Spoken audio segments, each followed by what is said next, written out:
Bahujan Samaj party की स्थापना 1984 में मान्यवर काशीराम ने की थी। बहुजन समाज पार्टी की स्थापना जो है वो सामाजिक बदलाव के लिए की गई थी। सामाजिक आंदोलन हुआ था, उसके बाद बहुजन समाज पार्टी सबके सामने उभर कर आई थी। जो हमारे साथ कुछ जो टीम है बीएसपी की टीम, बीएसपी के लिए जो पेज चलाते हैं, कम से कम 12 पेजेज ये लोग चलाते हैं और 2 वेबसाइट चलाते हैं। ये लोग ऐसे समाज से आते हैं जो वंचित है, हाशिए पे है और जिनको सदियों तक ना बहुत सारे अधिकारों से वंचित रखा गया। तो अब ये समाज जो है वो कॉलेजों में पहुंच चुका है, यूनिवर्सिटी में पहुंच गया है और अपनी बात रखने लगा है, अपनी बात करने लगा है। यूपी चुनाव में ये बहुजन समाज पार्टी के लिए ये लोग अपनी बात रख रहे हैं और उसके लिए बहुजन समाज पार्टी के लिए अपने पैसे से, अपना समय देकर उसके लिए काम कर रहे हैं। तो आप लोगों ने ये जो शुरुआत की है बीएसपी के लिए, उसकी कब से शुरुआत की है? इसकी शुरुआत 2014 में हुई थी। बहन जी के बर्थडे से कुछ दिन पहले इसकी शुरुआत की थी और ये था कि पहले कई पेजेस थे, उनको मर्ज किया गया और उससे मिशन को गति मिली।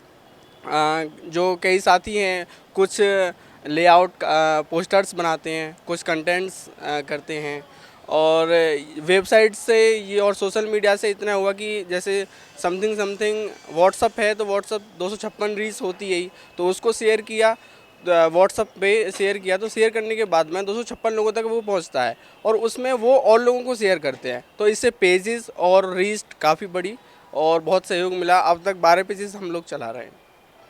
जहाँ भी अब टीवी खोल के देखते हैं, अखबार खोल के देखते हैं, यहाँ जहाँ भी देखते हैं हर तरह की पार्टियाँ, जो भी राजनीतिक पार्टियाँ हैं उनका प्रचार आपको देखने को मिलता है। लेकिन जो बहुजन समाज पार्टी है उसके लिए जो प्रचार है वो आज का जो यूथ है वो कर रहा है और अपनी बातें रख रहा है। जो बहुजन समाज पार्टी का विचारधारा है उसको लेकर ये लोग काम करते हैं। और तो आपको कैसे ये आइडिया आपके दिमाग में आया कि इस तरह का कुछ करना चाहिए? सबसे पहले मैं इसके लिए शुक्रिया करना चाहूँगा मार्क जुकरबर्ग साहब का, जिन्होंने हमें सोशल मीडिया जैसे फेसबुक दिया और फेसबुक के द्वारा उन्होंने व्हाट्सएप भी हमें जो है अवेलेबल कराया। तो जब हम सोशल मीडिया पे आए, हमें नहीं पता था कि कौन कौन लोग हमारे किस किस क्षेत्र में हैं।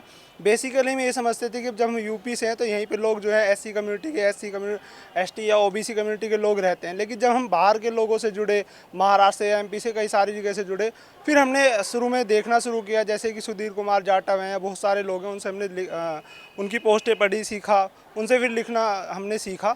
और आज जब हम लिखते हैं तो हमारी पोस्टों को हज़ारों लाइक्स होते हैं, उस पर जो है शेयर होते हैं, लोग उस पर कमेंट करते हैं। कहीं ना कहीं भी हमसे सहमत करते हैं कि अगर हमें ये प्लेटफॉर्म पहले मिल चुका होता तो हम आज एक बेहतर स्थिति में होते। इसका कारण ये है कि हम बेहतर स्थिति में नहीं है क्योंकि हमारे पास रिसोर्सेज नहीं थे वैसे, ताकि हम जो है अपने प्रचार ज़्यादा कर सकें। और प्रचार का माध्यम का सबसे सीधा सा सिद्धांत ये है कि जो दिखता है वो बिकता है। हमारे पास रिसोर्सेज नहीं है, जैसे कि हमारे पास पेपर मीडिया नहीं है, इलेक्ट्रॉनिक मीडिया नहीं है, तो इसके अभाव में कहीं ना कहीं हम पिछड़ रहे थे। लेकिन जैसे ही हमारे पास ये प्लेटफॉर्म आया है, सारे यूथ इकट्ठा हुए हैं और जिस यूथ ने एक अच्छी अपनी पावर को पहचान करके बीएसपी के लिए कैंपेन किया है, तो मैं सभी के लिए धन्यवाद कहना चाहता हूँ।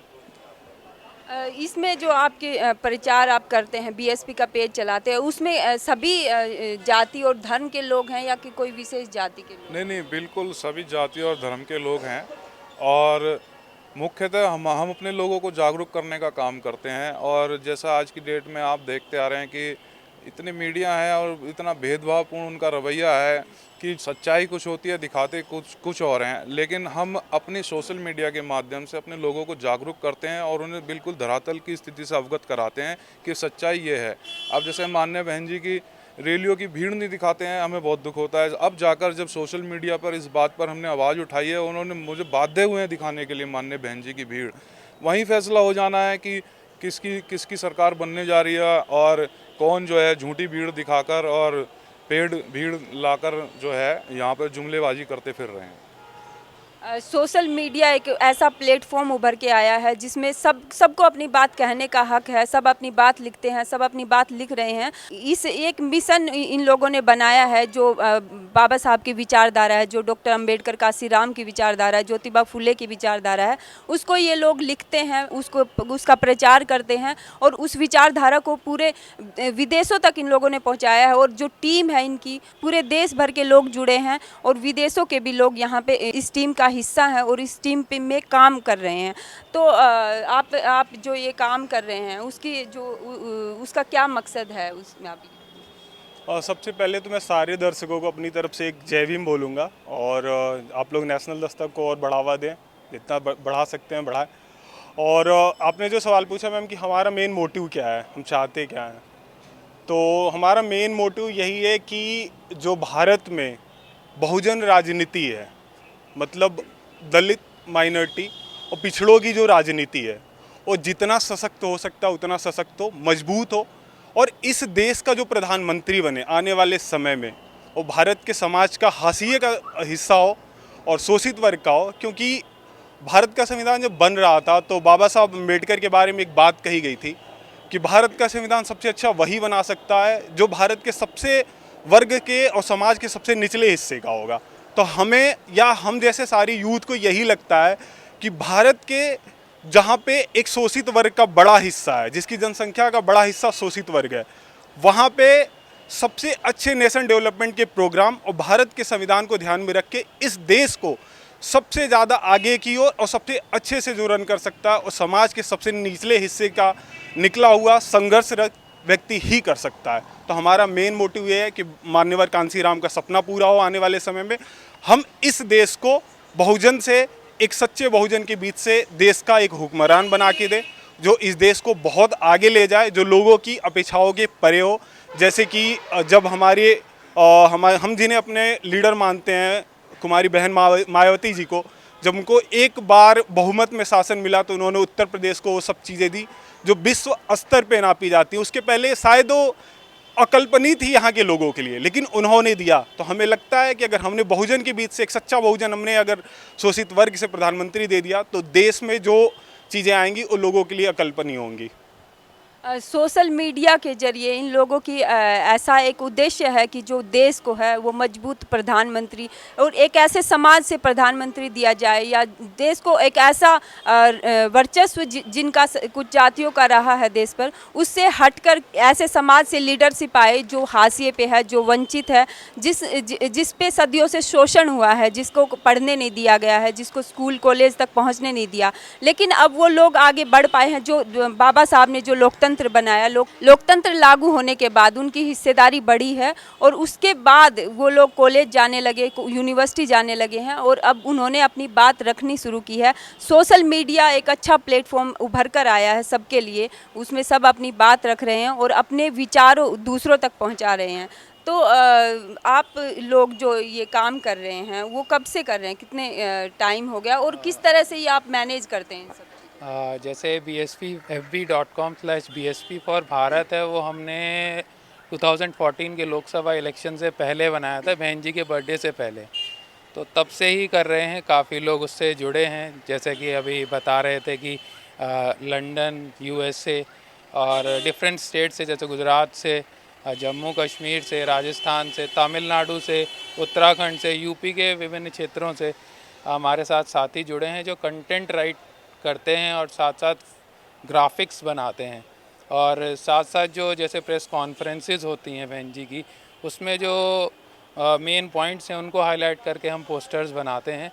और साथ साथ जो हम एक वो स्पेस फिल कर रहे हैं जो प्रिंट मीडिया और जो एक इलेक्ट्रॉनिक मीडिया हमको मतलब डिस्कनेक्ट कर देता है BSP के लिए, हम वो स्पेस फिल करने की कोशिश कर रहे हैं मिलके सभी साथी। आपको लगता है जो काम आप कर रहे हैं वो लोगों तक पहुंच रहा है?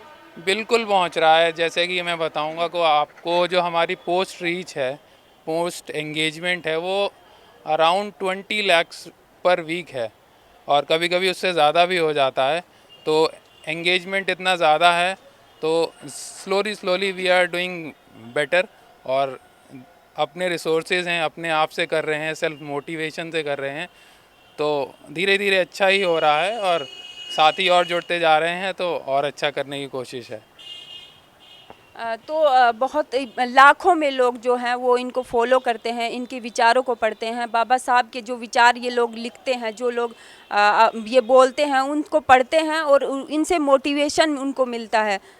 तो जो आप ये काम कर रहे हैं उसमें आप कम्युनिकेशन एक दूसरे से कैसे करते हैं एक टीम की कम्युनिकेशन सबसे पहली बात तो ये कि हमारी विचारधारा एक है और ये काम मुझे नहीं लगता, जैसे अभी बताया मेरे साथियों ने कि 2014 से, ऑफिशियल डेट ये 2014 हो सकती है तब से हमने पेज बनाया, बट अनऑफिशियली हम ये काम हमने चालू कर दिया था ऑरकुट के टाइम से। ऑरकुट के टाइम पे हमने लोगों को मोबिलाइज़ करना स्टार्ट किया। ऑरकुट के जाने के बाद में जैसे ही फेसबुक आया, फेसबुक के थ्रू हम कनेक्ट होने लगे। हम जहाँ पर भी गए, चाहे जॉब के पर्पज़ से, चाहे इंटरव्यू के पर्पज़ से, वहाँ किसी भी मीटिंग के बाद में, किसी भी इंटरव्यू के बाद में हमारी सोशल मीटिंग होती है। जैसे नॉर्मली जो भी एक्टिव बंदा होगा उसकी सोशल मीटिंग होती है। सोशल मीटिंग के बाद में वही फ्रेंड फिर हमारे फेसबुक पे आ जाता है, वही फिर हमारे व्हाट्सएप पे आने लगा। इसका बेनिफिट ये हुआ कि हमारे पास में जो कॉन्टैक्ट से जो हमारा नेट था वो बहुत बड़ा हो गया और उसी का यूज करके हमने डिफरेंट 12 पेज बना डाले और इससे भी ज़्यादा ग्रुप्स तो थाउजेंड्स में होंगे और हर मीटिंग के बाद में हमारे व्हाट्सएप के 2 या 3 ग्रुप बन जाते हैं। तो हमारा कोई भी मैसेज होता है रिगार्डिंग बीएसपी और रिगार्डिंग मिशन, वो एक क्लिप शूट होती है, वो एक मैसेज शूट होता है और वो फिर मास सर्कल में अपने को भेज दिया जाता है। अब यूपी चुनाव में जो मायावती ने 300 सीट पाने का दावा भी किया है, उन्होंने दावा किया है कि उनकी पहले नंबर पर होगी और वो 300 के तकरीबन 300 सीटों को जीतेंगी। और जिस तरह से उनका वो कॉन्फिडेंट लग रही हैं और 2 चरणों का चुनाव है उसमें भी भारी मतदान हुआ है और ये लोग भी, जो इन लोगों की टीम भी इस काम में लगी हुई है, उनके प्रचार में लगी हुई है। ये लोग पैसा लेकर या किसी स्वार्थ से ये काम नहीं कर रहे हैं। इनको उन्होंने जो स्कीम चलाई है या जो उन्होंने कॉलेजेस खोले हैं, जो स्कूल खोले हैं, उनका लोगों को फ़ायदा मिला है और इसीलिए ये लोग उस कारवा को आगे बढ़ा रहे हैं। कैमरामैन गौतम के साथ रितु सिंह, नेशनल दस्तक, गाज़ियाबाद।